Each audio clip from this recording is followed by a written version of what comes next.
résolution gouvernementale publiée le 5 mars 2024 informe que la République démocratique du Congo et la Russie ont conclu un projet d'accord de coopération militaire. Il prévoit l'organisation d'exercices conjoints, des visites de navires de guerre et d'avions de combat sur invitation ou demande, ainsi que la formation des militaires, entre autres. Cette coopération exclut cependant l'implication du groupe Wagner dans la pacification de l'Est de la RDC, comme l'avait assuré le président Félix Tshisekedi en octobre 2022.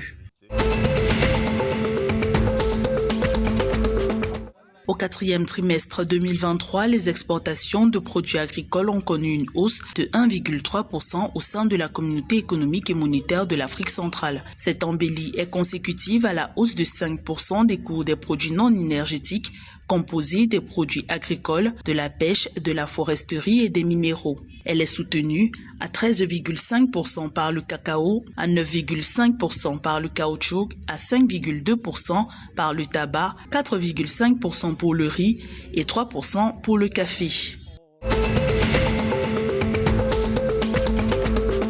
La démonétisation définitive des billets de banque de la gamme de 1992 sera effective le 1er juin 2024. L'information a été confirmée par la Banque des États de l'Afrique centrale le 1er mars 2024. Cette décision concerne toutes les coupures de 10 000, 5 000, 2 000, 1 000 et 500 francs CFA. Ces coupures seront également privées du pouvoir libératoire dans l'ensemble des pays de l'espace communautaire. Cependant, les billets de la gamme 2002 et ceux de la gamme de 2020 conservent leur cours légal dans toute forme de transaction financière.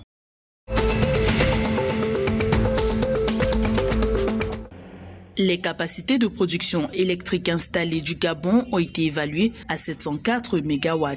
Ces chiffres, contenus dans le Plan national de développement pour la transition, indiquent que 380 MW de l'énergie produite est d'origine thermique et 324 MW sont d'origine hydraulique, représentant respectivement 54% et 46% du mix énergétique du pays. Le Gabon veut porter sa puissance électrique installée à 1280 MW pour répondre à la demande projetée à environ 1039 MW en 2025. Le potentiel de production d'énergie solaire et hydraulique du pays est estimé à 6000 MW.